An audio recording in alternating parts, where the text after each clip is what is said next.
Hello mga kapakners, ayan may bago na namang luto si Chef. Ano ito? Teka, tingnan natin kung ano ito.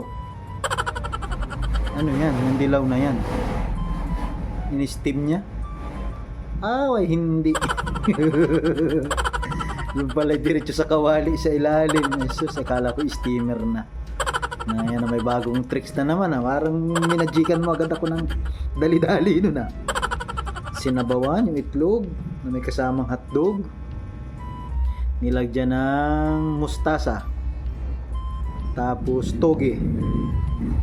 Hindi pala yung paghaluin. Mustasa, toge, piniritong itlog, hotdog. Aba, bago yun . May sabaw.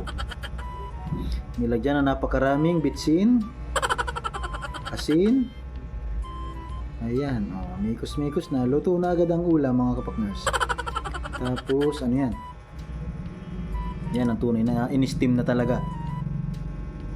Ang galing na magdiretso sa kawali . Okay, ano yan? Parang itlog din ano? Oh, bakit pinakuluan? Ay, hindi pala pinakulo, pinirito. Pagkatapos i-steam, ipinirito. Haba.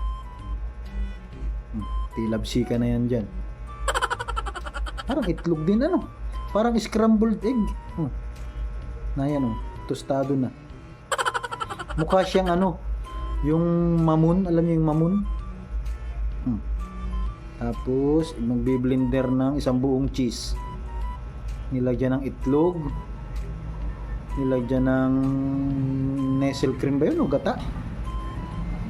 Okay. Ay, buong buo yung cheese . Bagay malambot naman yan. Galing. Ano gagawin mo? Nagagawa ka ng leche flan o yan, ano yan? Ayun yun, siguro yun. Sarap. Maga. Ito yun para siyang parang mamun na parang egg pie. Egg pie nga siguro. Sarap yan. Egg pie na isasawsaw sa ketchup. Parang kakaiba man.